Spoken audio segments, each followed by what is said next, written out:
everybody. Welcome to another episode of the Around the Ropes radio show. Yes, guys, you guys have me here now 2 weeks in a row. Woo! I know. I said originally I was coming back in February, but plans change, get sick. As we always say, shit happens. But guys, welcome back to another installment of the Around the Ropes radio show. As always, guys, you guys know what we do. We talk everything pro wrestling.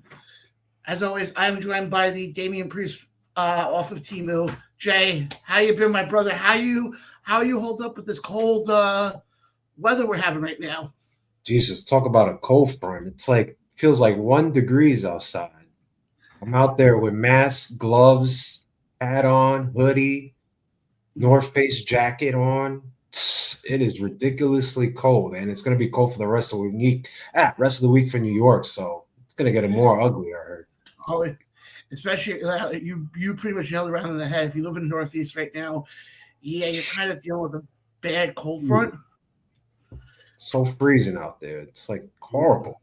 My son got to go out through this. It's crazy. You know what's funny though? That's the problem though. My dad just made a great point. It's called winter in the Northeast. Well, hopefully the groundhog pops its shadow get 6 weeks of early spring. That'll be really great. Well, I want to ask you this now. Well, I'll put it this way. It might be cold outside, but the world of pro wrestling is hotter as it's ever been. Oh, yeah. We saw that this weekend. We saw this past week.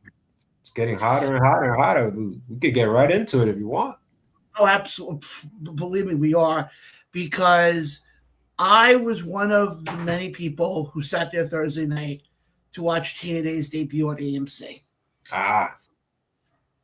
And I've been a on-again, off-again fan of TNA because I've been able to follow their clips through social media. So I've been able to keep up with, what's been going on storyline-wise. But I was like, you know what? Let me give this a shot. Let me do what all the wrestling fans are going to do and sit there and watch to see what they're going to pull off. I'm going to be honest. Thursday night showed me that this company has a long way to go. Do tell, man. Do tell. Where do I start? The fact that, and we'll start off at the beginning. Styles showed up, and we talked about this last week on the show. What were they going to do with Styles? And you actually nailed it on the head. I was actually going to message you group chat and say that you kind of nailed it right on the head. Yeah. With what he was going to do.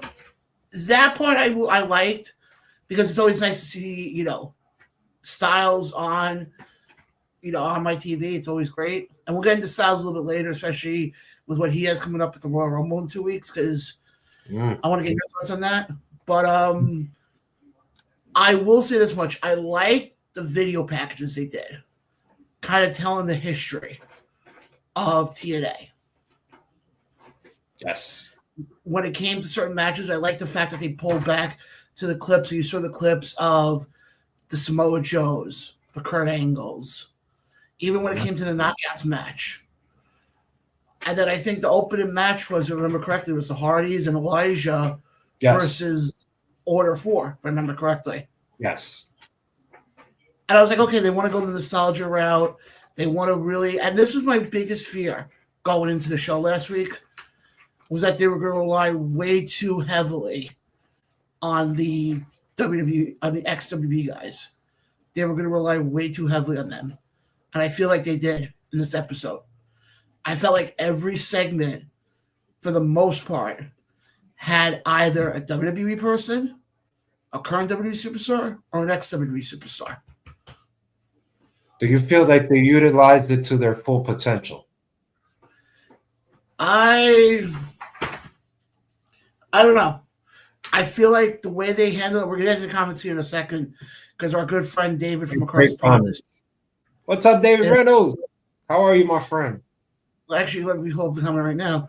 He goes, John J., how's it going, fellas? Well, you know me by now. I don't beat around the bush. I think someone has to put something in Hunter's water the last few weeks. Raw and SmackDown have been great. Yes, David, I will agree on that. We'll definitely get, like I said, we're going to touch on Raw and SmackDown here momentarily, but I want to get your take specifically on one segment. And I think you know what segment I want to talk about first. Sure. The elegance, the male elegance. Uh, when they introduced the newest member of the elegance brand group. Mr. Elegance. Did you feel like, because I was watching it, and I felt like the crowd was dead. I felt like it was You want like, my yeah, well, I was going to say, to me, it felt like, a who the hell are you type of mindset. But what was right? your thoughts? No, we don't because his name is Mr. Elegance, right? Doesn't help us at all. We don't know who he is. Well, I did some research. Supposedly he did wrestle a lot in the independents Okay. Anything for we have watched? yeah. I mean, he wrestled for OVW for a while, Okay. but my thing is this, and I get the fact it's the first show on a new network. I understand that. I'm not taking that away from them, Right. but I think the way they presented him was so like there was nothing to it. It was like yeah, we're about to introduce this new person. And it's like, well, it's Miss Elegance. Okay, now that's like, why should I care who he is? Yeah. And also, I'm going to say this right now: nobody goes from being that fat to that skinny in a week. I'm sorry to break the news to everybody. They try to make it funny, huh? Funny, it was bad. Mm-hmm. And then they went on to win the titles. I mean, we kind of figured, once he introduced a new person, they're like, yeah, they're going to take the belts back from the inspiration. Let's call a spade on that one. All right. But what did you think though of that segment, and then lead it into the match with Peyton and Cassie? I'm gonna tell you what I think. I think whoever put that on TV should be fired immediately. Get him out of creative, get him out of the company. They are killing you, whoever came up with it. I'm even surprised, John, that it went past TV. I actually surprised somebody said, yes, this is approved. Let's put it on tonight's AMC debut of TNA and let's put it out on TV in front of the world. This was so atrocious.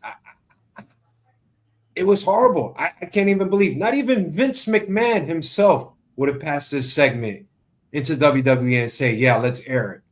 This was like the worst thing I've ever seen in pro wrestling in 2026. Right now. I'll put it this way. That segment was the quintessential TNA segment from 10 years ago. If it is, buddy, TNA is in big trouble. If it is, they're in big trouble.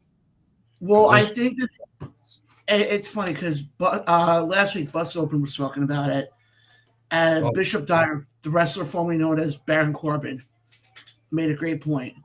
It's going to take a couple of weeks. They have not been, they're in this new position now. And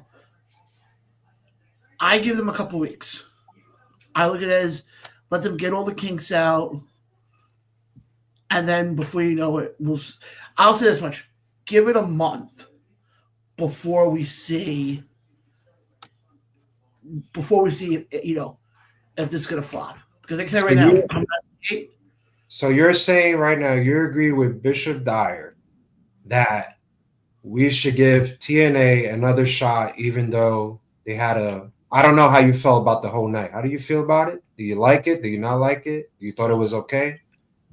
I mean, I like the main event.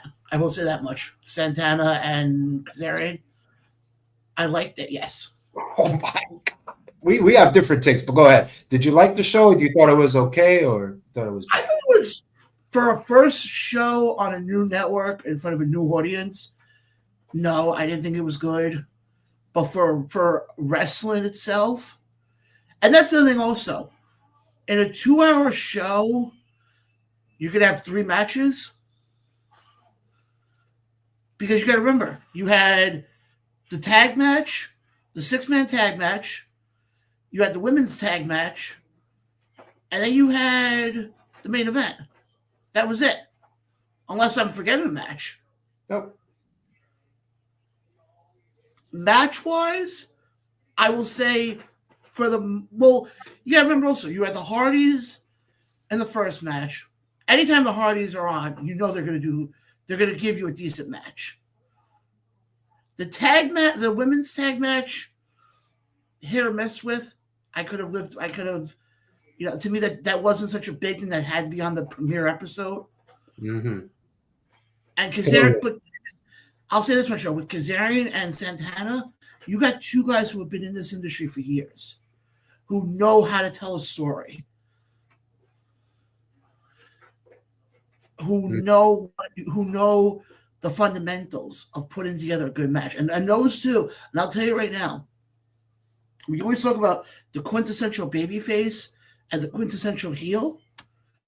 You couldn't get more than what we saw with Kazarian and Santana Thursday. Kazarian has played the heel perfectly. Santana, yes. Could he play the bad guy? Absolutely. But right now, as the babyface, it's some of the best work he's ever done. Okay. Now, I think it was stupid how your big angle that you're using to set up the pay-per-view, which we'll get to that in a second, was filmed after the show went off air with Nick Nemeth and all that. But, like, I'll give you an example. Sonya Deville. Yeah, talk about it. I can't believe in 2026 I'm actually about to agree with Dave Meltzer on something.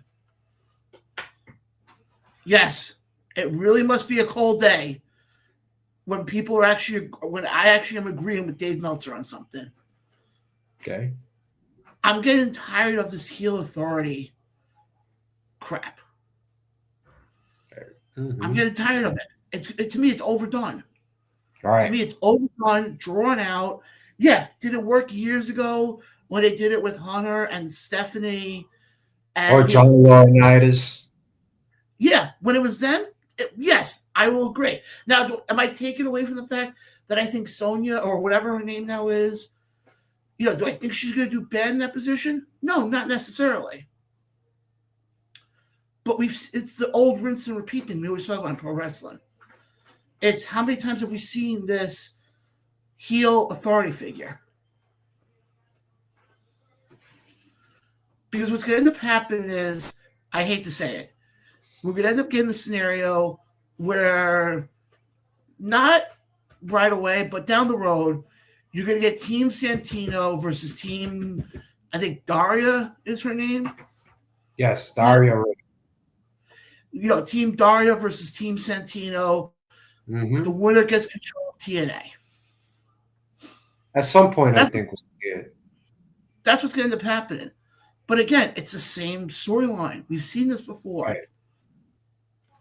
I'm tired of it. And then also, Elena Black is the newest knockout star. Okay, great. The new knockout star. Yeah, but when she came out, the crowd was like, "Who are you?"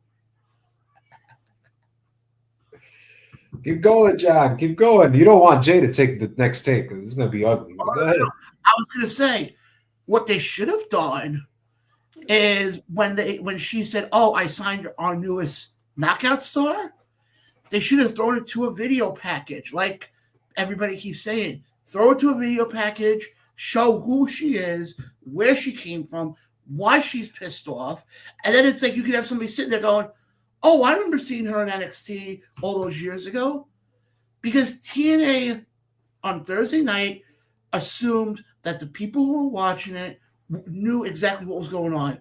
Mind you, they have not been on a regular broadcasting television channel since the days of Spec TV. And that's going already almost 10 years ago. And then last thing I'm going to say, then I'm going to send it over to Jay, because I know Jay has a lot of stuff he wants to say about. Man. You're too nice. You're too nice. Well, I also your take is so nice, so go ahead. You're very nice. Well, I also popped on the fact of Dixie Carter coming out Okay. for no How you, rhyme or reason. how you feel about it? That was more for the greatest hits. Let's call it what it is. That was more for the greatest hits because then it set up the moment with her and Bully. Right. It's like if you remember years ago when nobody thought Vince McMahon would work with Eric Bischoff, and you know exactly what Raw episode I'm talking about with this one. And all of a sudden, Vince announced that the newest general manager for Monday Night Raw was Eric Bischoff. This is coming off the heels of him buying WCW. It's the exact same moment. Wow. That to me, it's one of those things of, they're It's never going to get. I mean, I'll be this way. Did I think Bully was good on commentary? Yeah, he added some. He added a lot of knowledge. Okay. So to me, I would say for a debut on a network, I wasn't thrilled with it. The wrestling part of it was okay. But I know Jay's kind of chomping at the bit there. I could kind of see it in his face. Got an itch like no other. But I'm gonna start off with this. This was probably one of the worst shows that I've ever seen my entire life. So if I'm a new wrestling fan and I saw this on my AMC that I normally watch classic hit movies on AMC, we're talking about Die Hard and stuff like that, I would definitely never watch TNA wrestling ever again for the fact that it is the AMC debut of TNA wrestling. So not only it's horrible, it's atrocious. If there's another word for atrocious, people on the chat, let us know what's another word worse than atrocious, because that's what Jay definitely saw this past Thursday. The only thing that saved Jay's life, he did not see this live. If he saw this live, he would have probably threw up or he would have broke his TV. Straight, flat, and simple. But let's start it off. We had about 6 to 12 months to build a card for our first ever AMC show of TNA. And what did we do? We dropped the ball. Carlos Silva, and I'm going to talk about all those executive producers that I saw at the end of the show, Tommy Dreamer, et cetera.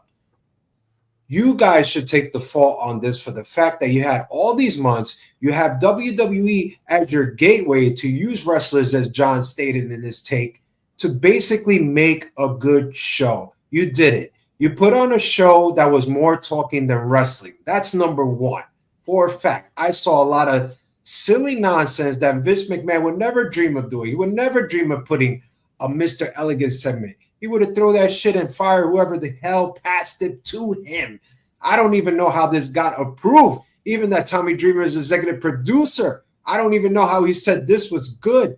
There was more backstage segments, and we even saw more of the elegance backstage that was totally unnecessary, which I think everybody effed up the main event, especially when Nick Lemeth is supposed to come out, do the challenge, be the referee for one of your biggest pay-per-views in Genesis. You're trying to get new viewers, right? I'm a new viewer. I'm watching your show. You're trying to get me to watch Saturday night, and this is what you put.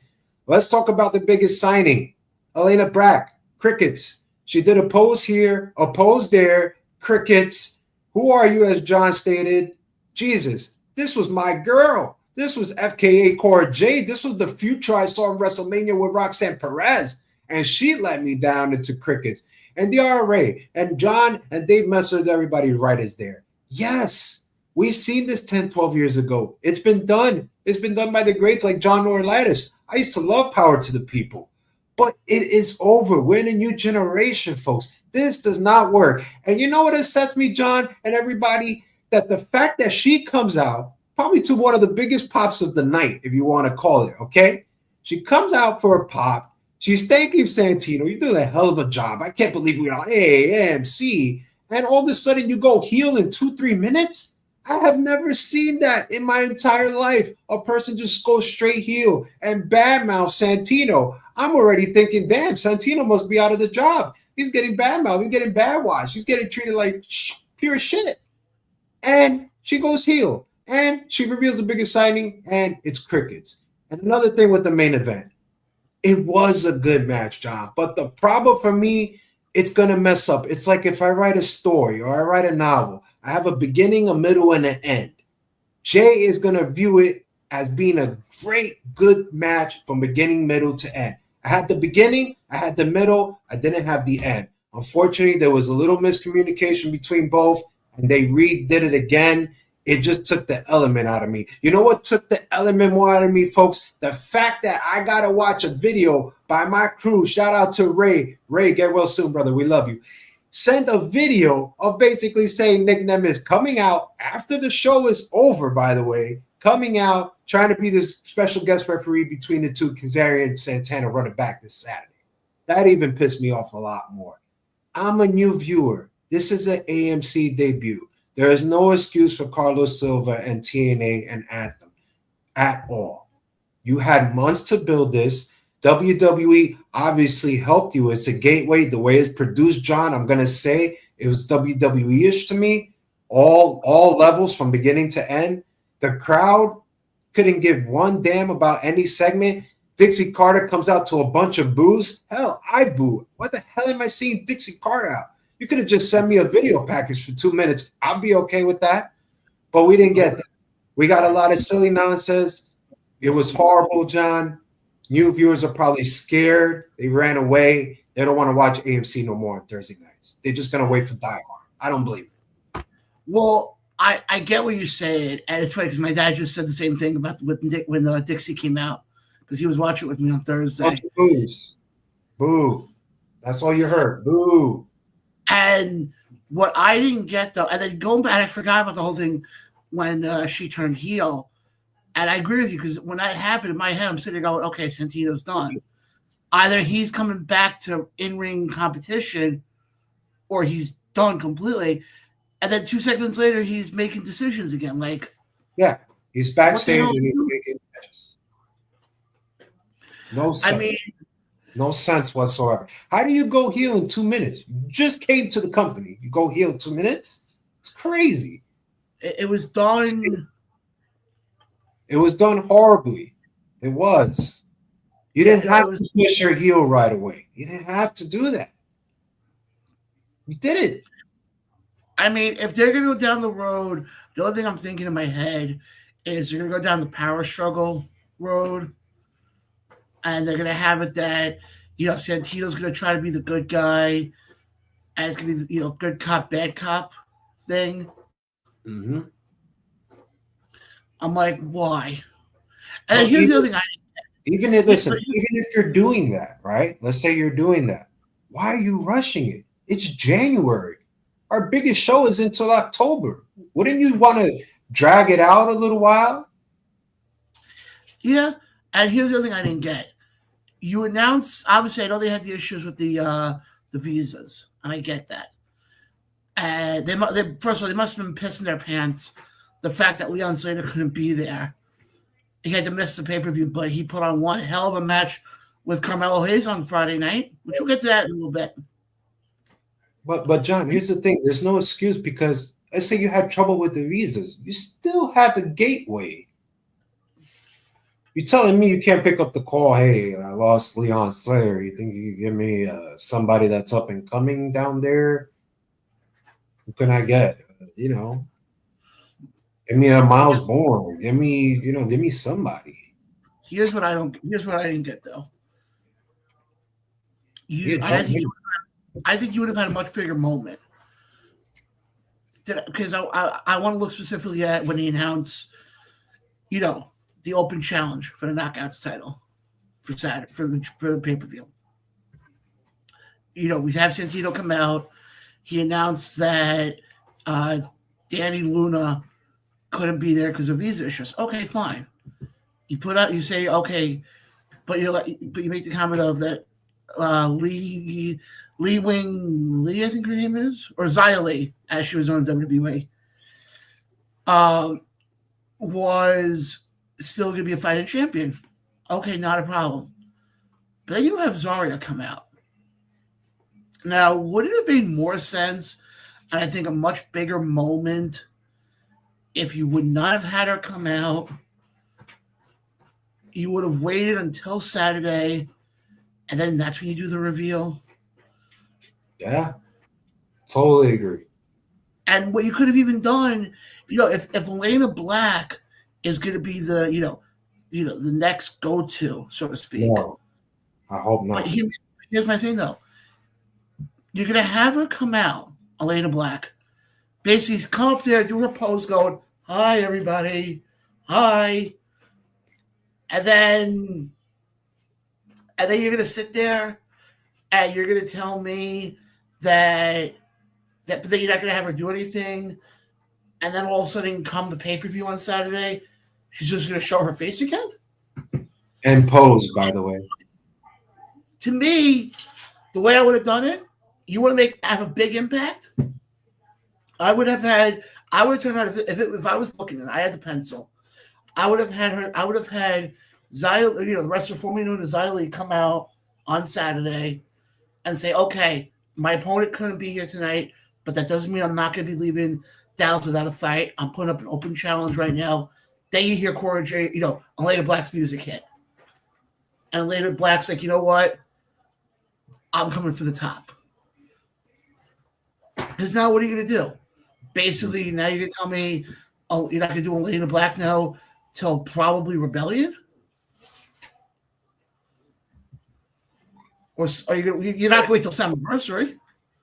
Who knows? We're supposed to hear her talk supposedly this Thursday. And I will say one thing, and then what we're going to do is we're going to take a quick break. We're going to then come back from all this horrible TNA debut. Ugh. Well, Jay, we're going to come back. We're going to talk a little Genesis, because there actually is somebody I kind of want to give a shout out to, who we saw on the kickoff show of Genesis. And if you're up in the Northeast, you know exactly who I'm talking about.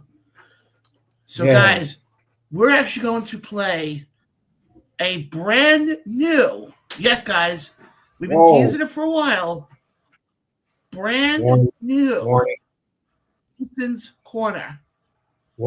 I've seen it already. You guys will love it as well. Coming out from this, we will talk Genesis. You guys are watching or listening to the Around Those Radio Show. We'll be right back after this. Warning.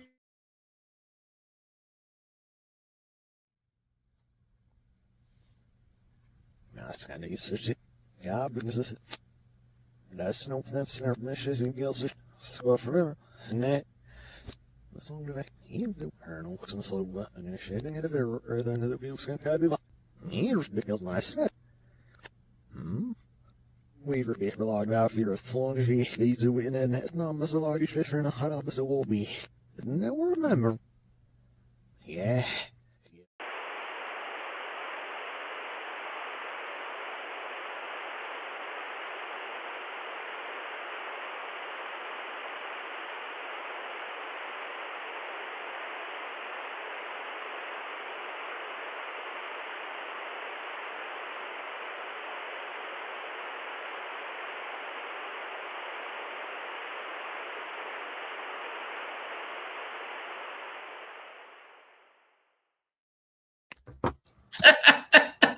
That was something.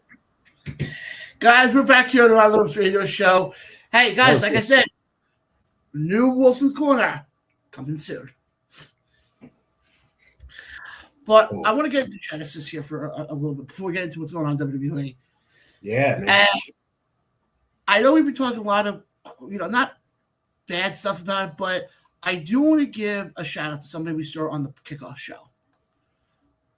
And if you saw, there was a segment filmed earlier tonight where you saw Tessa Blanchard, Victoria Crawford, and Robert Stone come walking through the back.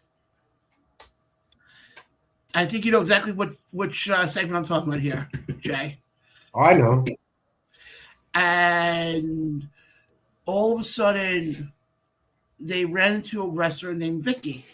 Now, obviously, if you're from the Northeast and you're from Jersey, you know who I'm talking about here, and that's Vicious Vicky. Warning. Yes.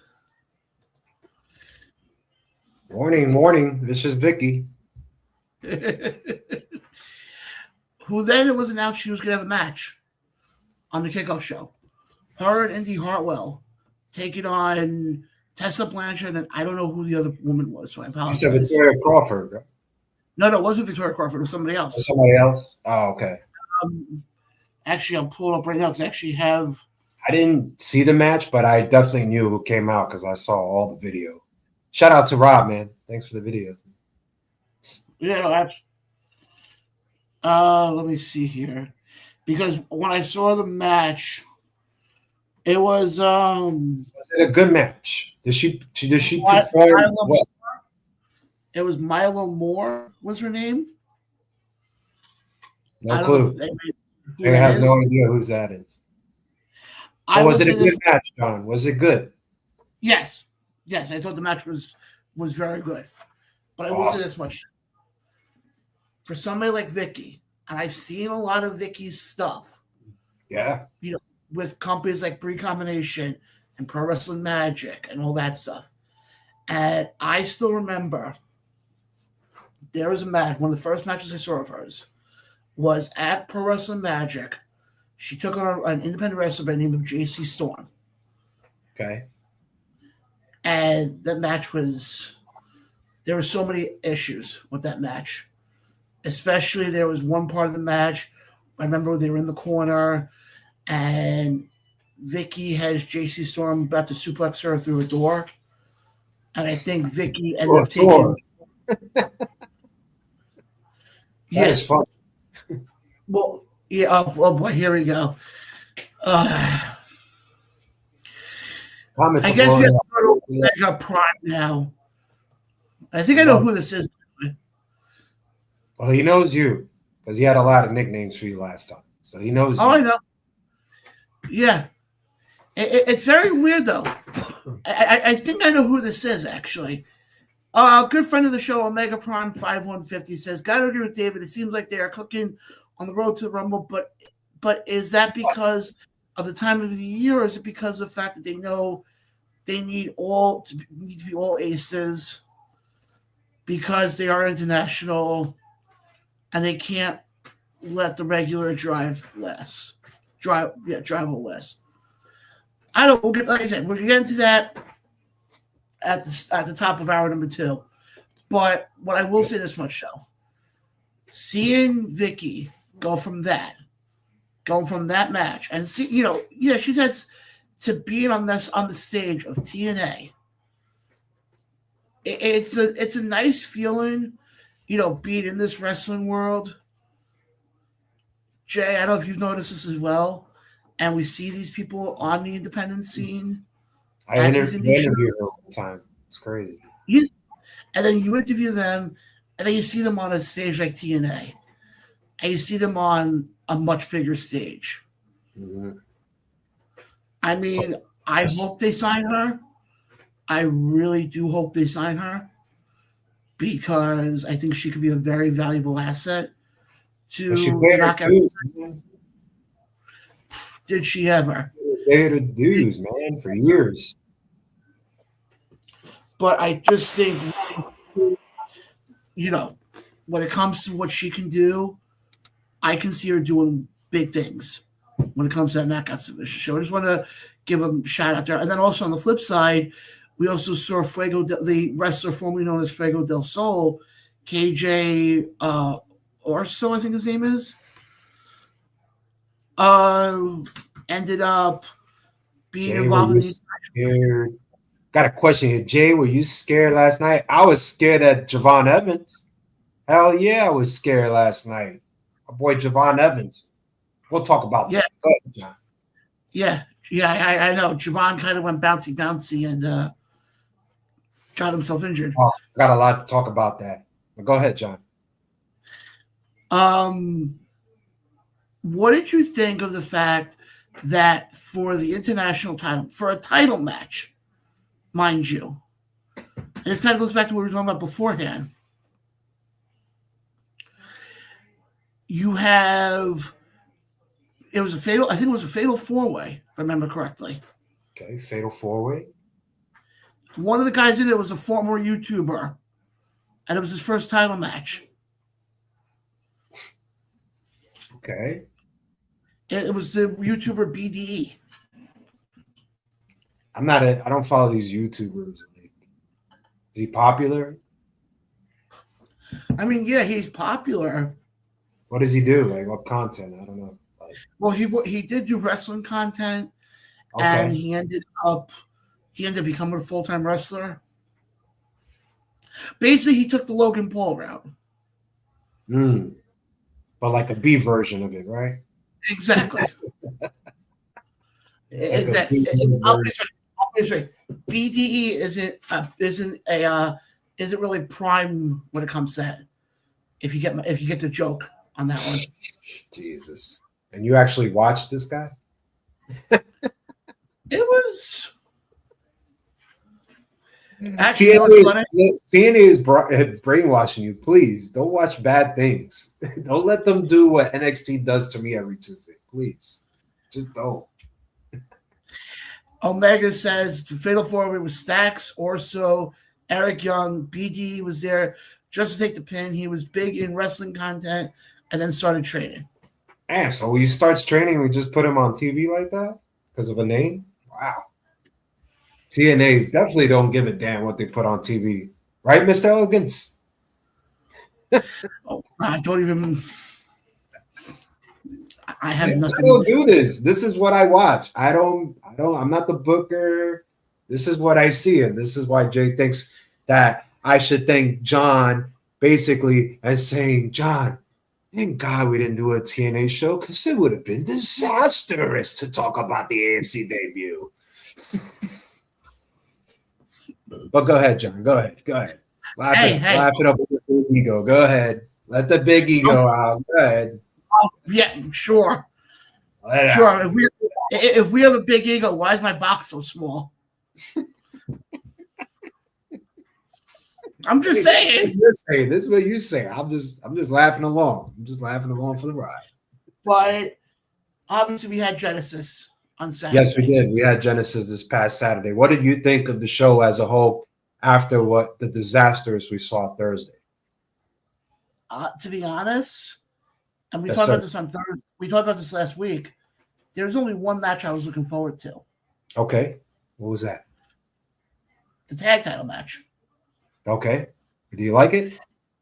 Yeah, I loved it because again, I'm going, and I'm not even talking about really with the Hardys. Okay, I look at it more of the other side because they were going up against a team called the Righteous in Yes. Dutch and Vincent.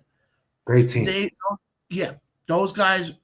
But when you have guys like that who know how to work in the ring, Right. you're going to get a good match.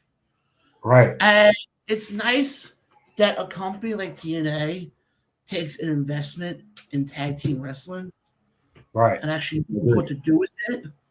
Mm-hmm. And we're not seeing the crap that we're seeing on SmackDown of the MFTs feuding with the Wyatt Six, right? Because the MFTs stole the lantern from the Wyatt Six. So dumb.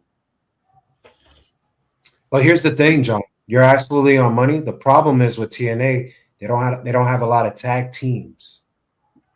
If that makes sense, there's not a lot of tag teams compete against the Hardys. That's the problem.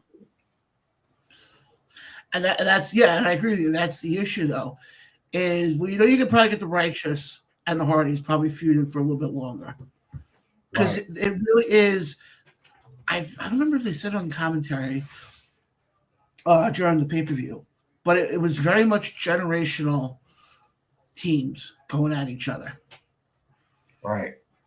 And I mean, you want to talk about other tag teams. Another one we saw them go after them before was Nemeth Brothers with Nick and Ryan. Mm-hmm. So they have tag teams, but I do agree with you. I think that's what we're going to see in the next couple of weeks. Is they're going to start unveiling a lot more stuff. But let's get to some of the comments here. Yeah. Omega says, I was expected to be huge with all the hype that was coming from WWE talking about how they were going to make it huge.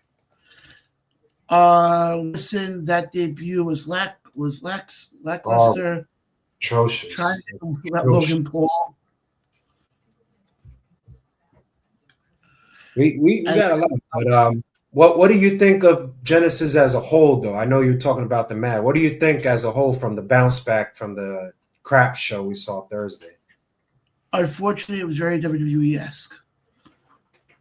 It was Okay. very WWE-esque. And I think the biggest issue I have, and you look at, I'm going to talk about the main event here for a second. Mm-hmm. You have what you have, it was Kazarian and Santana in a Texas death match. Where's the build for it? To me, if you're going to put a stipulation like that on a match,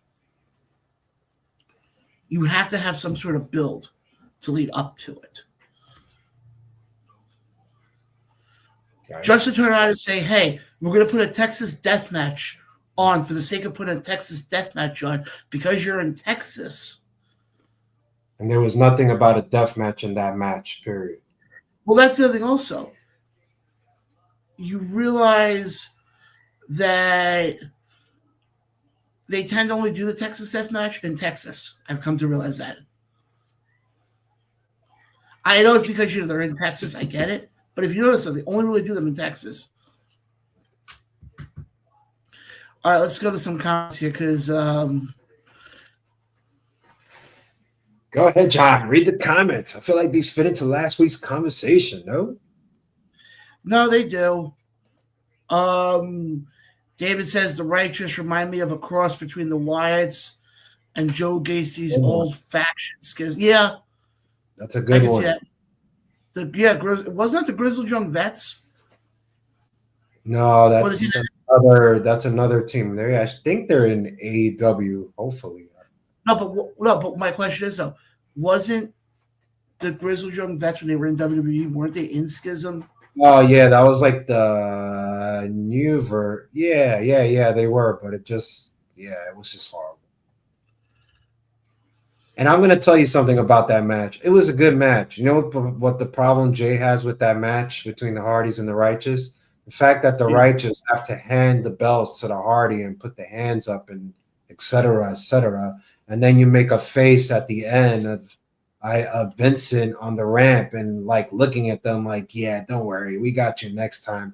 So you basically took the element out of me. You're supposed to be this heel that you hate the Hardys. You put a lock on Jeff Hardy's ear, for God's sakes, and you chain it into the turnbuckle steel to watch his brother get beat up, and you're going to just hand the titles and raise the hand. And not only that, you're going to have a little pep talk. I know you probably said, hey, this was a hell of a match. Yeah, it was a good match. But do I need all that shenanigans in front of me? Excuse me, folks, but we're on live TV. There's a K-face and there's a heel team.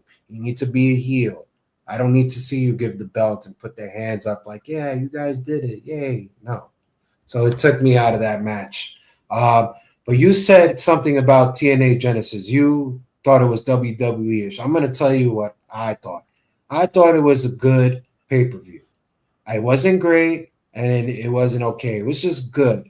You know what the problem, John, and everybody watching that TNA has that I'm starting to realize from the crap show I saw on the AMC debut and the good show I saw on Genesis? There's no identity. Now, me and John, we probably seen TNA for the first time, I'm sure, on TNN, just like everybody watching at home. You know how they had an identity, folks? Because they had players. Not only they had players, they had a ring that was six-sided.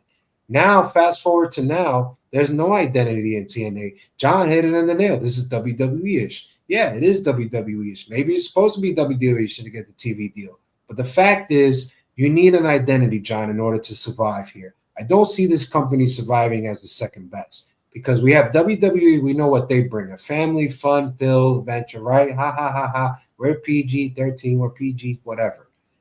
Then you have AEW, cutting edge, hardcore, indie base, lucha libre, whatever you want to call it, company, and we all know what they're known for. What is TNA known for? What if I seen in AMC debut and Genesis that TNA is known for that could stand out, at least to AEW to be second?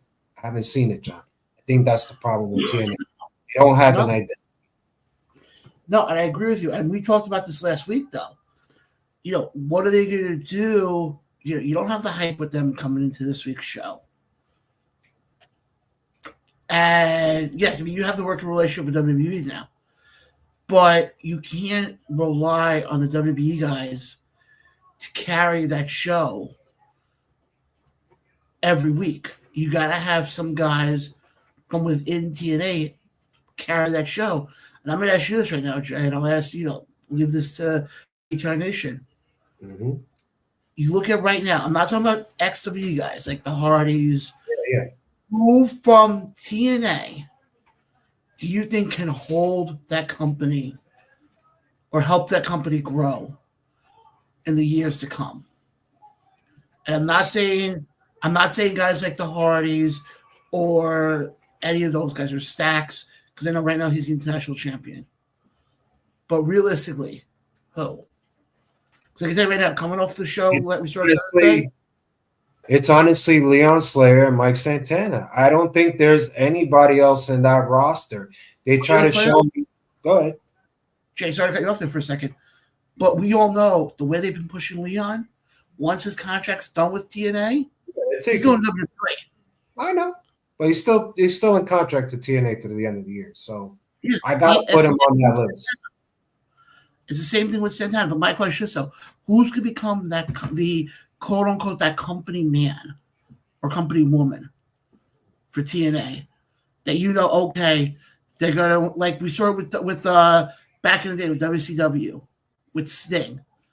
Who's going to be that guy who's going to live and breathe TNA? Case in point, here's another one. You look at AEW. They've already asked Darby Allin. Darby Allin already said he'll never come to WWE. I wouldn't even want. Oh no, I get that. But my point is this: who's going to be that? Let me put it this way. I'll rephrase the question this way: who's going to be that pillar for TNA? There's nobody, but I could tell you what I've seen that they could push really hard, and there's only two players, and they're on the same team. There's Mustafa Ali and it's Agent Zero. They've made Agent Zero into this impossible Terminator that cannot be thrown or get down or anything. You cannot take this guy down. That's how much I know they're going into that route. Kind of reminds me of the prison thing. But that, and I got to say the other players that I mentioned, Leon Slayer and Mike Santana. There's really nobody to take the belt off Mike Santana of a cave base than Leon Slayer and their career. I would not be surprised this guy holds the championship before he walks out of the door to WWE full time. Yeah, it makes sense. Yeah. But can they carry the company, John? No. Can they bring it to the next level? No. Can you use these ex-WWEs to get you to the next level? No. Can you get somebody to gateway to use just to have a little fun for your month or so? No. You can make good matches, but you can't keep them. And that's the problem. TNA has a big issue. They don't have rising stars. And if they do have rising stars, because I'm going to tell you something, the Elegance brand is a piece of crap. But those two girls, they could wrestle. I know they could wrestle. I've seen their work before this debut. But do they have charisma? Yes. Do they have personality? Yes. Can they wrestle? Yes. Can they be solo champion, carry the brand like Dana Brooke did before she ended her career? Absolutely. But we don't put them in those routes. And we don't make stars. We just rely on old stars. And I'm sorry, if I see Eddie Edwards hold the title again, I'm really going to throw up. Like, this is just what? This is my question. We're going to get to the comments here in a second because it seems like we've really sparked an interest. Actually, you know what? Here's what we're going to do. We're going to go to commercial break. Let's go to commercial break. Question. Let's go to commercial break. I'll read the comments when we come back. We'll continue the conversation. And we'll definitely get into some Royal Rumble talk as well. Because, guys, we're 2 weeks out from the Royal Rumble. Oh, my God. It's going to be very interesting to see. But, guys, we will be right back after this from a word from our friends over at Flow. Be right back right after this. You are watching World's Radio Show.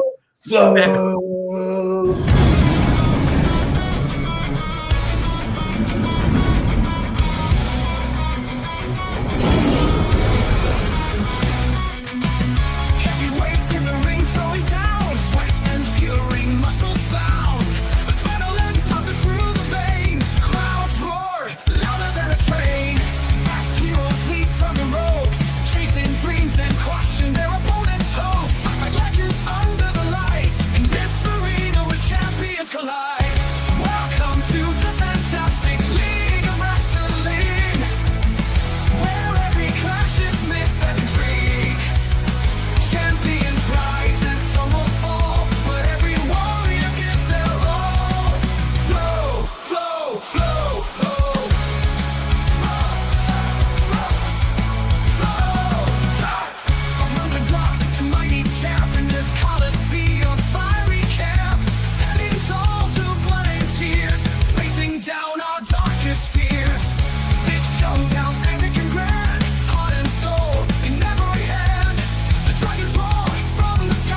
And we're back here live on the Orlando Radio Show.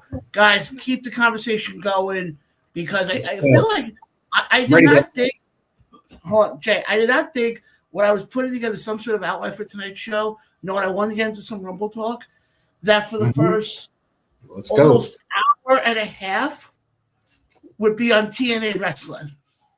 Well, let's cut to the chase. Let's read some comments and go to the next. All right. Omega says, I don't think that TNA relies on the other company stars like you are saying. I think they get rocked by the larger company. Agent 47 is literally Killer Cross before he left Impact for WWE. Okay, here's the thing. They don't make them into the company stars, but they use them for matches. Let's not forget the good match. Probably match of the night that I saw was Zarya and that Lee woman. That was match of the night for me. But you're relying on Zarya. Why we could get somebody from our own brand and make them into a star. That's my point. They don't do that. They use a gateway to just make good matches. Kind of reminds me of AEW's book.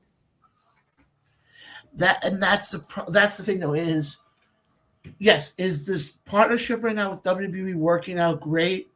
Yes, I enjoyed it. It's been great. Don't get me wrong, but it's not going to be forever. Eventually, and I always talk about this, Jay. I mean, you've been part of the show now, long enough now. I always keep going back to this. I keep hampering on this. And it's not just TNA, because WWE does the same thing, AEW does the same thing. Nobody builds for the future. Mm-hmm. Every company, and I don't care which company you're talking about, every company continuously relies on the past and relies on the bigger names. And I get it, especially with TNA. You're on a new network. You're trying to attract a casual fan, and I get it. Fine. But when is it going to be that you're going to start building guys that can carry this company? That it's not going to be like, okay, well, we're going to make Wrestler A. He's going to become, this next big thing. And, oh, wait, he's going to be in WWE. And I get the fact that he got screwed, in the last couple of days, going into that debut because they lost a lot of the talent, especially, with Jake Something, prime example. John, I bet you can't even give me 5 names that could actually be stars in TNA right now. Right now, well, give me 5 that could be rising stars and carry that company. I bet you can't think of 5. The only one I can think of off the top of my head is Leon Slater. That's really it. You have 4 more? No, because the problem is anybody else I can think of. No, but here's my thing though. Anybody else that I can think of is already proven. Eric Young's, the Steve Macklins, the Santanas, the Kazarian, they're all proven already. They've been doing this for close to 2 damn decades already. They're either that or producers or writers for the show. But here's my question, though. What are you going to do when you don't have the Eric Youngs and you don't have the Steve Macklins anymore? Well, that's the thing with TNA. They don't know how to choose and pick. I think they don't have a person on the inside to go into these indie companies that you brag so much about that are really great. I mean, we got some great shows coming up, and you promoted very well. You talked about Vicious Vicky, who's been in the circuit for years, and now we're finally using her. I think we should sign her immediately. We just need stars that we could build around, John. And the problem is they don't have somebody or a department, perhaps, to go and find these talented stars or even put a fight and say, hey, I heard that Powerhouse Hobbs is going to be a free agent. Maybe we should talk to him. Maybe we should try to get him to sign a TNA. Why not? But this is the thing. They don't have a person like that. They don't have a department like that. And I think that's a very big flaw, a very big flaw. But here's the funny thing, though. Omega says easy. You poach from NWA and PWG and Blitzkrieg and beyond. But here's the issue, though. With what he's saying, though. Yeah. Because we saw this past week, Limitless Wrestling had held their big show up in Maine, I think it was. Correct. And announced the main event was MJF versus Alex. And MJF announced, oh, by the way, Alec Price and Jordan Oliver, you guys are now all elite. That's the issue with TNA. And I've seen them, TNA, and they're great. oh, you know, they're fantastic. Don't get me They're wrong. great. But the Congratulations. issue, TNA doesn't have the money back in like WWE has or AEW has. And I think that's the issue, though, is you can't tell me a company like, and I completely agree. I wish some of these guys would go to TNA. I can't believe, I'm sorry, I can't, because the fact that they gave multi-year contracts to Cedric Alexander, which we barely see on TV and TNA, and you gave multi-year contracts to Mustafa Ali. I mean, come on, John. Where are they getting? You telling me Mustafa Ali is worth $50,000 a year? Come on, you know he's getting a lot more. Where are you getting this money from? Yeah, and then the comment here says they no longer scout the way they did when. It's like they fired Scott D'Amore, they just let go of the department of scouting. Don't even scout. We'll just rely and borrow people here and there for a week or so. Yeah. That match, that women's match, that Omega Prime, that was match of the night for Jay. Hands down. I know the JC, and I love that match, by the way, JZC and Eddie Edwards. But match of the night was the women's knockout match. It was just money. Yeah, no, I agree with you. I agree with what you're saying on that 100%. We got to go to the Royal Rumble and everything. I know we got to skip. We don't. I don't know if John loves TNA after the AMC debut, but you know, Jay watches it because Jay has to watch it. But yeah, we could go to Royal Rumble and stuff. Well, we're gonna make the transition. I wanted to give TNA, some coverage. Not we gave him some love. We gave him some love for like an hour. But we're 2 weeks out from the Rumble. Yes, sir. Are you excited for the Rumble based off of what we saw coming off of last night on Raw? Absolutely not. Jay is not excited for the Royal Rumble this year. Period. There's nothing that WWE can put on my TV, SmackDown, Saturday Night Main Event, Raw, the last show before the Rumble. There's nothing. I am not excited at all. Oh, okay. Hold on. I forgot. We also have Saturday's Main Event coming up this week. Now, I'm excited about Trick Williams because Trick Williams is the biggest rising star, John, that we have ever seen come out of NXT. I thought it was Braun Breaker, John. I am wrong. It is Trick Williams. Yes, I'm excited about Trick Williams' match. I'm excited. Well, that's gonna be Saturday night. I'm excited. Anytime Trick Williams is on TV, I get excited. We all saw what happened this past Friday on SmackDown. The pop, John, is amazing. In Vegas, it's going to blow your minds. I wish I was in Vegas hearing that whoop that trick. What? Oof. Biggest rising star. So Jay is excited for Saturday Night Main Event. I am excited for that main event. I think it's going to be a good one. And then Omega says, nobody's excited about Saudi Rumble. Are you excited, John? Did WWE build it right for the last month to get you excited for the Royal Rumble? No. This is big because I know you're a Royal Rumble guy too, so this is huge. But here's the issue. I don't think it's more the fact of the build for it. I think it's the fact of that it's in Saudi. You can't say that. You got to say the build too. It has the to build, be. Yes, but my issue is also it's the fact that you use it to me.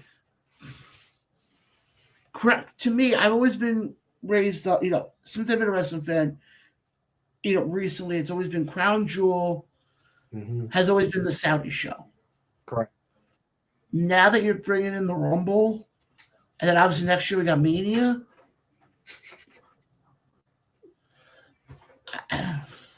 They might bring back Mansoor for the title for WrestleMania next year. Oh, God, please. He's undefeated. Yeah, if you want to be technical, Braun Strowman technically still holds the greatest Royal Rumble title also. I mean, you want to be technical. I never even saw that one because it's called the Greatest Royal Rumble. So My point is this. I think coming off the SmackDown that we saw 2 weeks ago, when they were in yes, Berlin, and Mhm. Drew won the title, yes, I can kind of put things in a very interesting position. okay, Because of the fact, now, I've always used the word with WWE, I've always used the word predictable. A lot of times they are predictable. Uh-oh. hmm Oh my God, is it true? Is this happening? Fucking Christ. Can we please do shit in order here? Ladies and gentlemen, welcome back. Ray, good to see you, buddy. Hope you're well, brother. How are you? Take it away. God damn. I fucking have next to no voice and can't breathe. And like John is giving me anxiety trying to click through the comments without reading them. If you look, all of the comments line up with your talking points. Like, just, it's not difficult. You click, you read, you click, you read, you click, you read. Good Lord, John. You're killing me. Yes, I agree, David Reynolds. Could have used, but how does Ray feel? Because Ray is a big Royal Rumble guy. Ray, please take it away. Do you feel that WWE did a great build or a good build towards the Royal Rumble this year? Bro, I couldn't even tell you what day the Royal Rumble is on. Does that say I got two big statements from two big guys that like the Rumble. This is huge. I'm speechless. Like, I legitimately could not even tell you which day the Royal Rumble is on. Aside from the fact that there has been an absolute shitty build, I feel like they're trying to cram far too much into it. Enough with the Saturday night's main events. You don't need to have one every month. That's not the way the Saturday night's main events were ever designed to go. Okay? Once, maybe twice a quarter. That's what they were. Okay? You're not supposed to have one a week before the Royal Rumble. All right? So, secondly, the fact that you even have it in Saudi. So what? So I now have to clear my day for a 12 o'clock pay-per-view that's going to go till 4 o'clock in the afternoon instead of 6 to 10 or 8 to 11. Like, come on. I love this comment. That's a great, David brings up a great point. Even seen it as a commercial for the Rumble yet, unless I missed it. You didn't. I haven't seen it either. I haven't seen any. There have been no there have been no commercials that I have seen for the Royal Rumble. I'm sorry. I saw one promo during the national championship game last night. Wow. On ESPN when they were talking about it. That's it. That was it. I've been watching ESPN throughout the entirety of the college football playoffs. One. I saw one last night, and that was before kickoff. Wow. And from Raw, all I was seeing is Skyscraper. I'm more interested in the Skyscraper Netflix Friday than I am the Rumble. It's clear. Every ad I was seeing is a Skyscraper. So right. Skyscraper. It's my life. I don't listen. I want to say I don't understand why they're doing it in Saudi, but we all know why they're doing it in Saudi, right? Because money, right? Money is green no matter where you get it from, even though it's covered in red over there. Yeah. The fact of the matter is they keep hard. They are going to kill WWE. TKO is going to kill WWE. You heard it here first. If TKO keeps doing what they are doing and chasing the dollar, they're going to kill WWE. It is not UFC. People go to UFC to see people's brains get beat in. And it is a legitimate surprise when somebody wins that shouldn't win. Okay? And it's real. You cannot treat the WWE the way that you do with the UFC. That's not how it goes. People already know that it is a predetermined outcome. People already know that as good as they work, the punches aren't real. You cannot price your fans, your diehard fans, out of the industry that the fans made as popular as it is.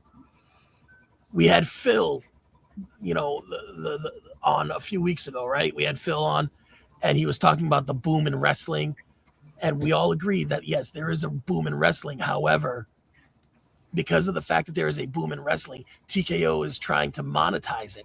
And again, the comments surfaced again from TKO executives talking about how Vince McMahon wasn't maximizing the dollar, and he was more concerned about making the tickets affordable for families to be able to attend. They're saying it like it's a bad thing. That is not a bad thing. You want families to go enjoy your product. You do not want to outprice them. That is the easiest way to lose your business. And I'm telling you right now, in the next 5 years, if TKO keeps doing this, there will be no WWE, or you are going to see a conglomeration of Vince McMahon and family try to buy it back. I'm not even joking. It should. It's right now. It's with TKO. We talked about this last week. We were talking about the ticket prices. Yeah, It's insane. And I feel like I feel like the ticket price thing is could be a hot button issue for years to come. But that's the thing and that is something that TKO has solely done on their own. The only time you should be talking about ticket prices when it comes to a wrestling event is a WrestleMania, is a Royal Rumble, is a give me an AEW big one. Full Gear. Full Gear. Yeah, Full Gear. I was trying to think of what their big, their like marquee Full Gear is big. Full Gear is big. Yeah, so like those are the ones that you should be talking about ticket prices with, right? Not fucking Raw, not Smack, like Raw, SmackDown, the house shows. Those are supposed to be priced for you to get in. Those are supposed to be used as tools to further the show to get you to want to buy the bigger money ticket, both pay-per-view wise as well as attendance wise. Like, I don't understand. I truly don't understand where TKO thinks that they're doing something great by pushing away the fans. I truly don't. And shame on the fucking Rock, Dwayne, for sitting there as a fucking chairman of the board or on the board of directors of TKO, collecting $80 million since he's been there and not fucking throwing his schmenza on the fucking table like he always says he does to fucking defend anybody for that. He's just as bad as the rest of them. Yeah. Probably going to sell his stock soon when it goes down. I mean, I look at it this way. Going back to the whole Rumble thing here for a second. Well, Rumble. It's not, it's, as far as with the build, it's a weird build because it's like we don't know who. Because for years, I think we can all agree, there's been times where we can sit here 2 weeks out from the show and say, okay, wrestler A is going to be the one to win it, or wrestler B is going to be the one to win it. Okay. Right. And John, in all of those times since this show has started, and we've done the prediction shows, or we've done the watch alongs with them, right? Yeah. How many times have we been correct when we have said that? We've been incorrect far more than we have been correct. Yeah. And I think that's the issue. You look at it this year especially with the men's, because it's like, because of the fact that when they announced that, when Drew came out and said, oh, there's going to be no rematch for the title, is that their way of subtly saying, oh, by the way, Cody's winning the Rumble again? And we go through this whole... Listen, this is the only way that I'm going to be okay with Cody winning the Rumble, all right? Cody wins the Rumble. You know that the boos are going to start that night. You know the boos are going to carry over into the Monday after. Yeah. You lean into them. You don't take the fucking belt off of them.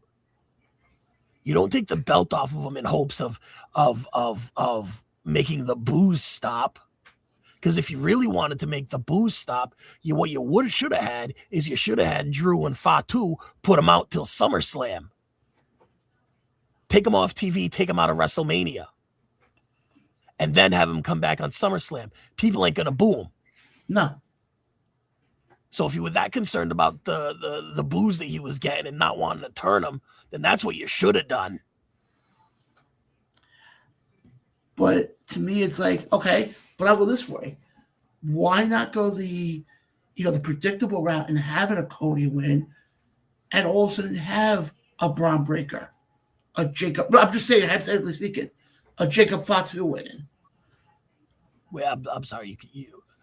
Did you just you want a Cody and a Braun Breaker win? No. I'm saying instead of having Cody win. And going down that road again, because we've been down that road before. Yeah.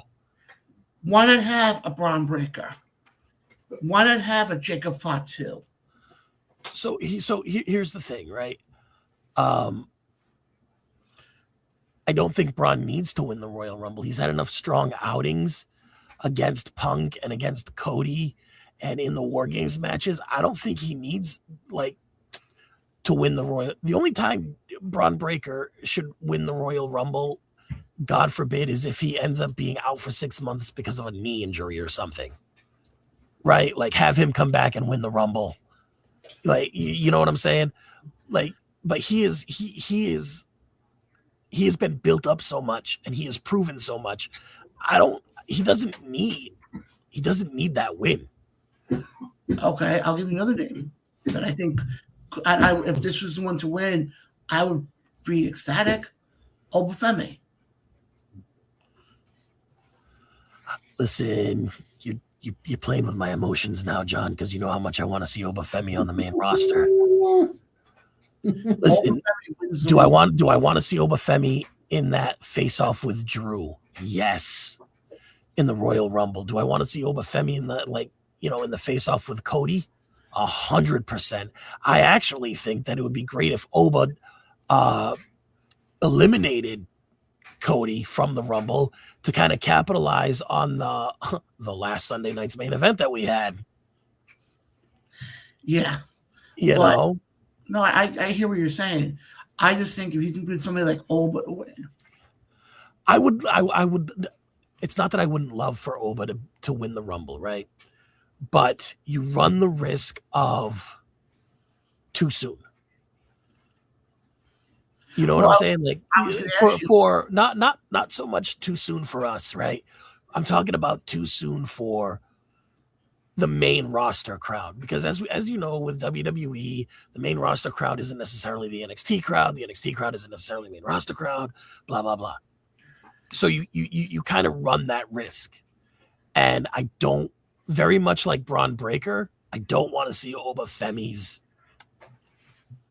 I don't want to see Obafemi's chance stopped before it even begins. Well, I was going to ask this now. Let's say they go that route, okay? And let's say they do, because I did read that Oba is advertised for the Rumble. I believe he is. Yeah, him and the Creed brothers, if I'm not mistaken. Now. Oh, you mean it's not Jericho that everybody thinks it's on the poster? Cares. When did we become dumb? When as wrestling fans did we become fucking stupid? They're making us stupid. Like putting in stupid stuff. I mean more so. Yeah, well, some of the stuff they have been putting on TV, you're absolutely right. But I'm more so talking about. Everybody knows that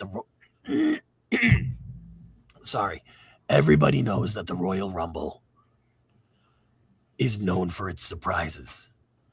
Putting up that banner and people thinking that it's Chris Jericho is asinine. That would be like them when they were at Houston putting up the banner and Edge's face is on there. Wake up. But now going back to what my question was, I'll ask you guys listen. If Oba were to win the Rumble, Oba. do Okay. you think he would have hit his glass ceiling? No. By winning the Rumble? No. Because win the Rumble this quickly. No. No, but what I do think would happen is that you run the risk of tainting him. You want to present Oba the way that you did Braun. You presented Braun as something special because Braun Breaker is. Regardless of how I felt about him in NXT, regardless of how I felt about him when he came up to the main roster, Braun Breaker is special. I wish that they fucking changed his name. I would have give him any other name other than Braun Breaker. I would have preferred that he be called. You don't want to give him the I don't know. Just call him fucking Rex Steiner for all I care. Rex Steiner. Jesus Christ. Why is it Braun Breaker? But Braun Breaker was special when he came up. Oba Femi is special when he's finally coming up. You don't want to taint that. You want to let that play out. Which is why what they did with Braun and Punk, I think, is fantastic at exactly what fit Braun's character. And now you see him go the unhinged Steiner route, where right now he is being suspended indefinitely by Adam Pearce. It is leading to an interesting storyline. I tuned in more when I saw Heyman and Pierce on TV because I wanted to see what is going to come of this. Are we going to get a Braun Breaker Adam Pearce match? Because I'm pretty sure Adam Pearce can still go. I am almost positive that Nick Aldis and Scrap Daddy AP, they can still go. And to see Braun Breaker and Adam Pearce, I feel like that would be a pretty decent Saturday night's main event match. But, what do I know? I'm just a schlub on YouTube talking about wrestling. But Ray, by the way, Ray, if you don't have to say the whole rest of the show if you don't want to, because I can hear your voice. He loves it. Damn it, he's gonna talk no matter what. I ask you guys these questions because you guys bring up a lot of interesting points and stuff. Somebody agree, somebody disagree. But I'm going to say, what is the top 3 winners you have for this year's Royal Rumble? Do you have a top 3? For which one, men or Men's. both? Men's. I have a top 3. I don't know if you guys. That's hard. Look at that. These guys got to really think.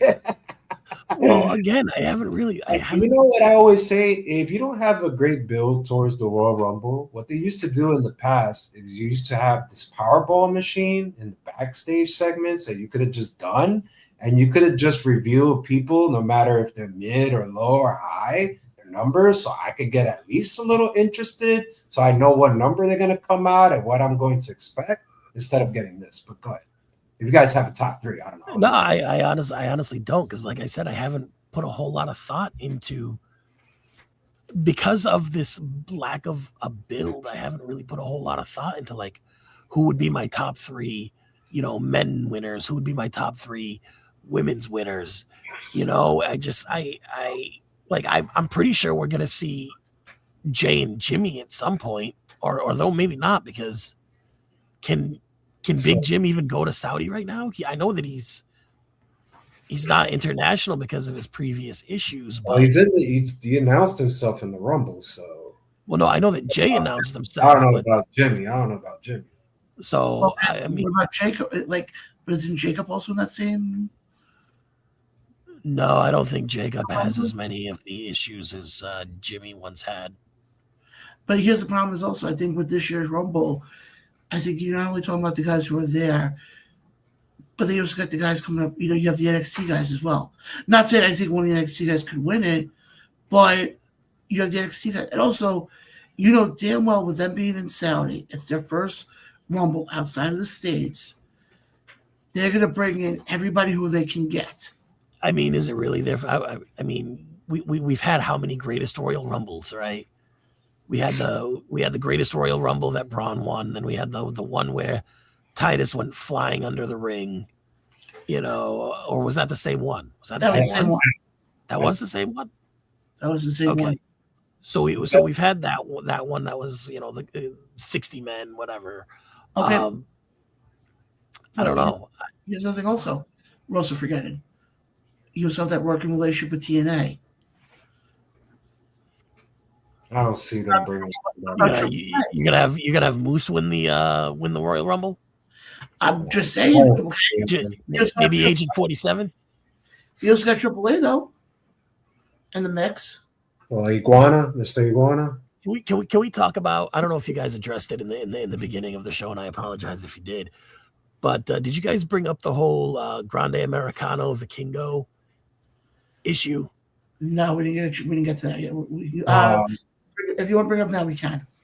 Yeah, I think. Listen, not to take away from anything that Vikingo does, but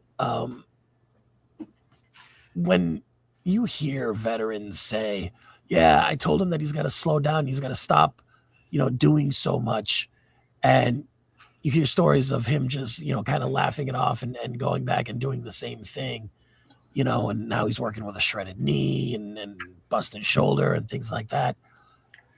It really puts into perspective just exactly how unwilling and how unsafe to not only himself, but his partner in the ring that he is when you have somebody, and we can all agree that the person behind the mask of El Grande Americano is well respected worldwide in the wrestling ring, in the wrestling business, right? We can all say that. Yeah. So when he is telling the ref, both in English and in Spanish, to tell him to stay away from my fucking neck, and the next thing that Vikingo does after being told by the ref is fucking kick you right in the neck. How do you not get a label of, I don't think I want to work with that guy? I see what you're saying. I think the thing is, for somebody like Vikingo, I don't think he's ever been told that. And I don't know Vikingo personally. Well, nobody does. None of us do. No. He had a share of mishaps in AEW. Let's not forget. Oh yeah, I mean, he almost fucking this is not paralyzed himself. That's what I'm saying. It's almost like you've had Rey Mysterio tell you can't keep doing that. You're gonna fucking kill yourself. You've had Conan tell you you got to slow it down. Like you have like and listen, I know a lot of the young ones look at Conan now and they're like, the fuck? Make no mistake about it. Back in the day, Conan was that dude. Okay, there you go. I just want everybody to realize, before the NWO, before the health issues, Conan was that dude. And so he was Conan to make Wolfpack. Yeah. So if Conan is telling you, think of your longevity, brother. Think of the longevity in this business. You got to slow it down. You got to not take so many risks. And your immediate reaction is to shirk it off and go take more risks. But guys, here's the thing. You mentioned a good point. You said he said it in English and Spanish. But why they keep doing it? Because I've heard. Here's the thing though. You've heard a lot of, especially the veterans, who say this, and I know I always go back to Busted Open, and because Bully Ray has said this a lot. You see this a lot where the younger guys think they know all. Think they know, oh, well, I know what's going to get me to the top. And then they do the reckless stuff. And yet you get somebody like Conan, somebody like Bully Ray, who's going to sit there and say, no, think about, you want to be in this industry for 10, 20, 30 years down the road. They look at it as, well, what do you know? Well, perfect example. Remember, what was it? The height of the pandemic. Billy Gunn is doing a podcast. I think it might have been a Chris Van Vliet. And he's doing an interview, and he's talking about, oh, what's it like coaching the younger kids? And he's like, fucking hate it. Yeah. Fucking hate it. They don't listen to a goddamn thing I say. He's not joking. He's being legitimate. because he'll say you don't need to do 75 moves in 4 minutes. You do 3 moves, you let it fucking rest, and you let the crowd use their imagination. And Billy Gunn is being told, what do you know? Yeah, and that's is it off ego? Or you say Well, that these wrestlers I are think off a lot ego of it. is just what they learn. I think it is off ego. I think they think that there's 75 flips and 23 poison ranas and going through 75 tables at once, They'll get all you over. stacked up, is what got them here. So that Darby Allin is the perfect example. It's going to get you over to the top. They think. You know, I like Darby Allin, but I fear every time Darby Allin has a match. I don't like this match. You know, although I will say the match, was it the match that he had with, I think it was the last pay-per-view that he had, the him and Pac opened up the pay-per-view.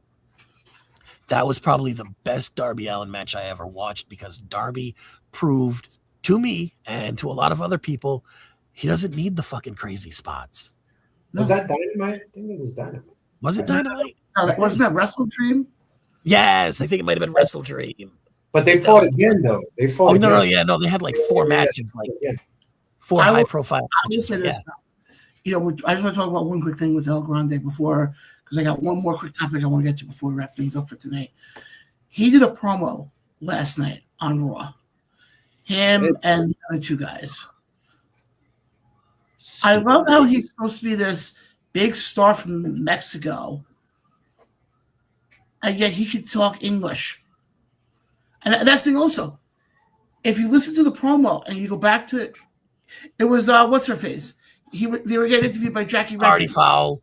Well, hold on. So hold on, John. I am so glad that I stayed, John. John is so serious looking right now. Like, what? Is Rey Mysterio a big lucha star in Mexico? Yeah. Okay. Does Rey Mysterio cut his promos in Spanish or in English? That depends. John, does Rey Mysterio cut his promos in Spanish or in English? English. Oh. But he's a big star in Mexico, though, right? Like literal wrestling royalty, right? Yes. Yeah. Okay. So, dang, fries are done. So, I fail to understand what one has to do with the other. But at least if they're going to try to have El Grande Americano speak, at least let him try to have some sort of English accent. Because how could I take him seriously? Because when in the promo, he was talking like he was Kaiser. John, that's literally the gimmick. We all know that El Grande Americano isn't actually Mexican. That's the whole gimmick. It is a parody gimmick. Like, he's not supposed to be a lucha libre legend. That's the gimmick. Let's move on now, because I realize. Let's move on to the next topic. John, go ahead. Take it away. The Rascals. I just want to touch on this very quickly. Cool, man. Their debut last week. How was it? Now, reports came out initially that it was supposed to be all 4 of them. Trey Miguel, Myron Reed, Zachary Wentz, and Desmond Xavier. Okay. All of a sudden, Collision. Babe, look at your message, please. I put that up there just in case it was something that you need. Don't stop, John. Go ahead, keep going. All of a sudden, Collision. The 4 of them were supposed to make their debut. All of a sudden, Collision comes around, and I think I forgot her name. It was DDP's daughter there. I can't remember her name. Is it she married or engaged to what's his face? Fucking Big Cass. Big Cass? Yeah. And all of a sudden, you only see 3 of them. You see Myron, Zach, and Desmond come out, and everybody's Mhm. sitting there going, "Where the hell's Trey?" Well, You make- so can I just pause you right there? yeah, Trey's been signed to AEW before all of the other rascals. Like Trey was the first one to leave TNA and get signed. They kept him off TV for whatever reason. Well, I mean, obviously, as we talk about this developing story, we're going to find out why. But when they had announced that the Rascals had moved to TNA, moved from TNA to AEW, I wasn't expecting to see the old Rascals, right? I was expecting to see the TNA ones because of already knowing that Trey Miguel had months prior already signed with AEW. yeah, and that's what. So what happened was the three of them debut, and then we see Trey Miguel puts out a post saying he's taking a break from wrestling. And okay, everybody thinks, okay, it's mental health. Believe me, we've all done it. Then also reports started coming out that it was something that Trey had said years ago, and that it wasn't Otherwise known as the Jay Briscoe treatment. at bingo. And it wasn't Tony Khan who said no, it was Warner Brothers.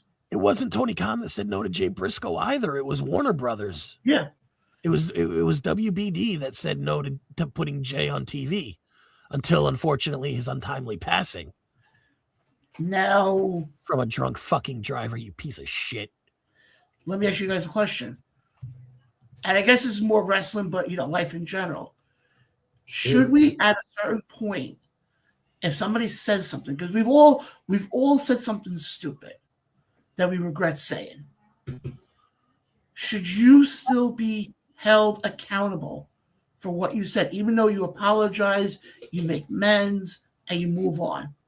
John, I think we've had this discussion several times, just not actually on air, but you can, I've said it before, you cannot apply today's standards to something that was said 5, 10, 15, 20, 25 years ago. I mean, you literally had James Gunn kicked out of the Marvel Cinematic Universe for something that he had said almost 20 years prior, because you're looking at it through the lens of today. Like that's not, as a society, that is not how it's supposed to work. You're not supposed to evolve and then go digging back into somebody's past and be like, ha, you piece of crap. That's not how it goes. You judge them in today's lens, by today's standard, in what they have done today. Now, if they have continued to have that same rhetoric, that same hatefulness, that same, whatever, I have an idea of what was said, with David Starr and everything. I have an idea of what was said. And if he has continued on that path, which if he has in this day and age, we would have known a long time ago, then yes, absolutely, he deserves that treatment. But to judge what he did almost 10 years ago by the lens of today is absolutely ridiculous. I just think, it depends on what was mentioned by a certain individual, right? Because we have seen, I'll take it out of wrestling. One actor I thought would be the future was James Franco. I thought he was on a hot streak. What happened? The Me Too movement, everything came out. Now he's like blacklisted. He doesn't even live in the States. So I think it depends on what the wrestler said or what the wrestler's actions was. We also seen it with Masa Slamovich, which was pretty ugly. We seen it with John. You said for the kickoff, Tessa Blanchard. We seen it with her too, her treatment of what she did to other wrestlers. I think it just depends on the severity of what was said. Now, I don't know what was said on the Rascals part. Maybe you guys can fill me in, or John. But I think it depends. And I think, like Ray said, you can come over it. But we got to remember, guys, this generation is like super sensitive. Anything like you say, they're just going to run with it no matter what. And I think it's just unfair too. I'm not sure I would say that they're super sensitive. I would definitely say that they're more aware. But the problem with being more aware is it's the lack of understanding that yes, you are more aware. Like my granddaughter is more aware at 12 than I was at 12, right? Like if she heard some of the shit that I said when I was 12, she would be absolutely horrified, right? Earmuffs. Right, exactly. But the difference is that's when I was 12. It's not now, nor has it carried through the entire time, right? So you can't. And again, yes, Jay, you're absolutely right. It also it's because it's so nuanced. It also depends on what it was. You know, was it SA? Was it DV? Was it attempted murder? Like there are certain things that no matter what, there is no statute of limitations, right? Those don't run out. That proves that you're a piece of shit. Yeah. You I'm know, actually trying to see what you guys are talking. I'm curious to see if I can pull up exactly what was said. Yeah, I think don't Reddit- really I know think, what was said. This is Square news to me. Circle Reddit might have it if I'm not mistaken. This is news to me. Yeah, it was a back. I do vaguely remember it was a back and forth between Trey Miguel and David Starr, and David Starr was doing he was very big. He was doing a big SJW kind of gimmick, even for things that didn't particularly pertain to him, but you know he was jumping in on it. And I'm not knocking it. I'm just saying this is what, if I remember correctly, was happening. So he was doing that. Oh, you got it. Yep. Through Wrestling Inc. It's not the whole thing, but it's just at least the summary of what happened. Right. Miguel is known to have made controversial remarks on 2 occasions. The first was in 2019 when he made anti-Semitic comments towards wrestler David Starr, while the second occurred in March of 2020 when he used homophobic rhetoric while arguing with a Facebook user. Facebook user? He was a Facebook user. Miguel apologized for the latter comments, but had never commented on his statements towards Starr, who would later leave wrestling after being accused of sexual, verbal, emotional abuse at the beginning of the speaking out in June of 2020. Released comments following Miguel's release. Now, Man, this is so recent. I'm thinking it's like 10, 20 years ago. It's like freaking 5 years ago, man. This was between 5 and 10 years ago. I think Me Too was like almost 7 now. Yeah, or close to 7, and that's when David Starr was put out.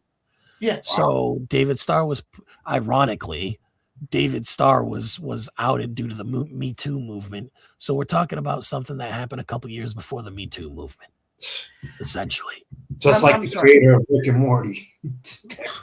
Damn you, Me Too. Especially with the anti-Semitic things. We're seeing, and I don't want to get into the political side of things because that could be a whole discussion in itself. Right. You're seeing it now, but I was reading the apology thing, and he's made the differences, and maybe it's because of who I am, but I'm a believer that if you apologize, you realize you screwed up, and you kind of learn from your mistake. I'm of the mentality of you give them a second chance.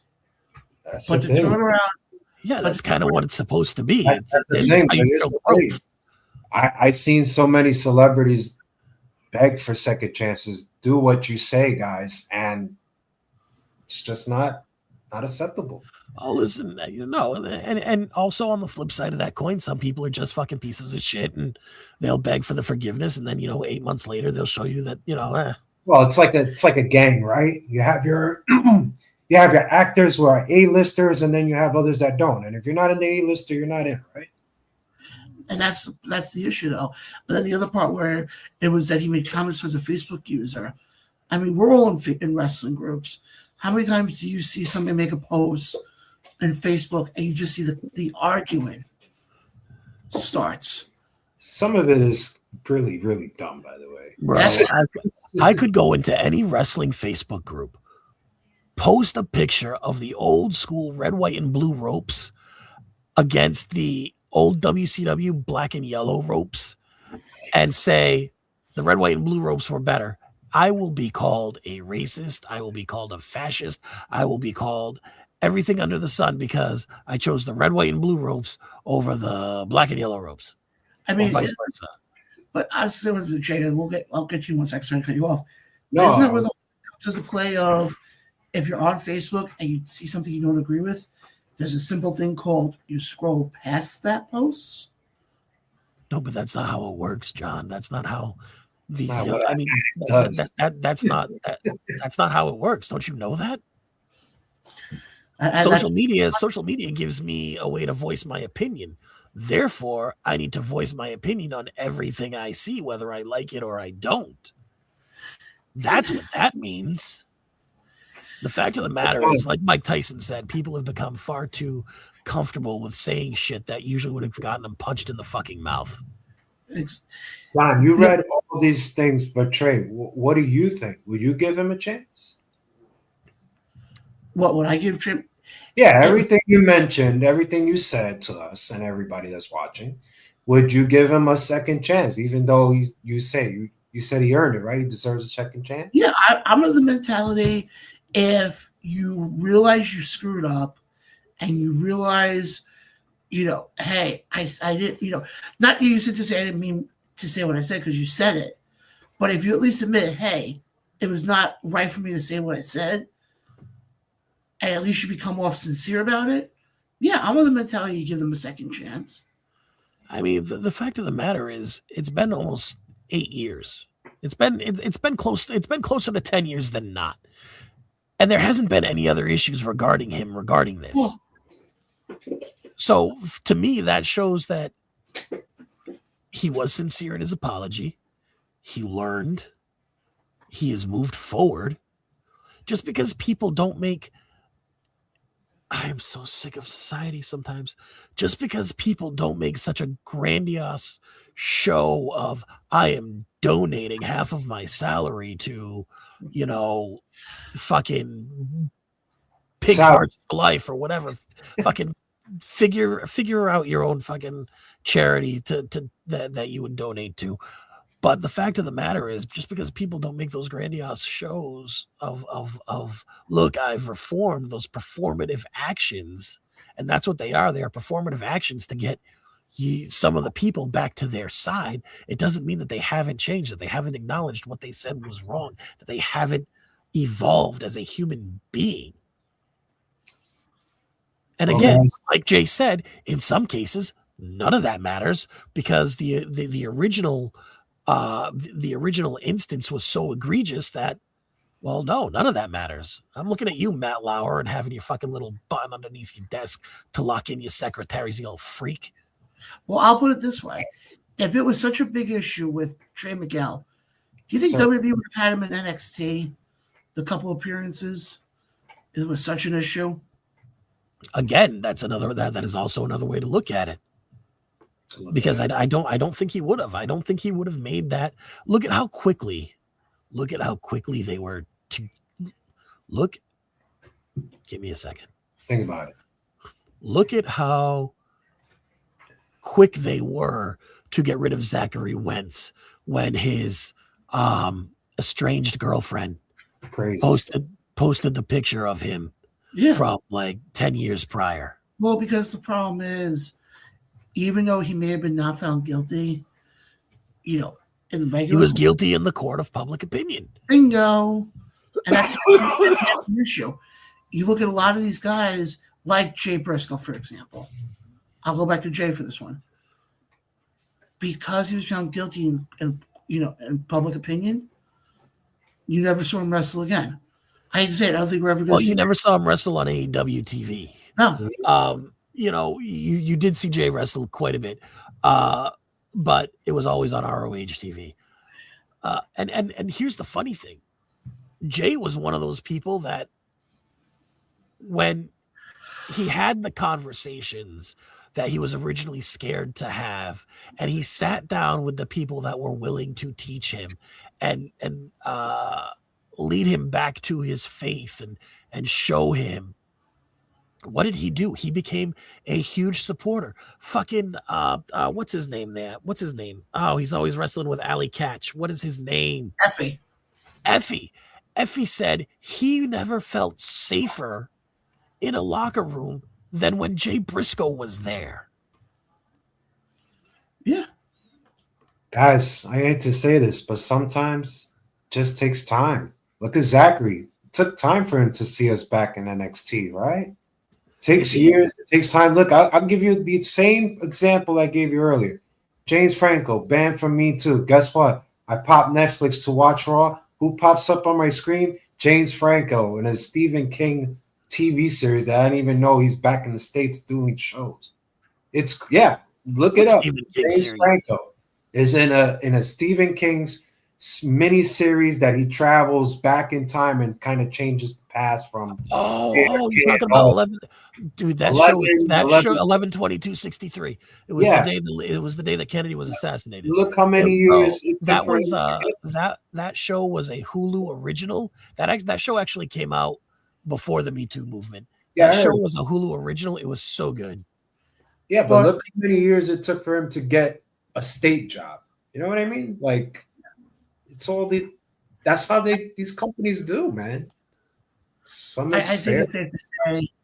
I think we're gonna wrap it up on there because we're getting towards the end of the show now. Overall, I'll say this much. I hope we see Trey Miguel wrestling again. Would I like to see all four of them together? Would I like to see him with the other guys? Yes. Will it happen? Who knows? Only time will tell. Now, before we end, do you think it was right for AEW to sign the Rascals? And do you think they would succeed with all the wrestlers that do the same stuff they do, but a little better?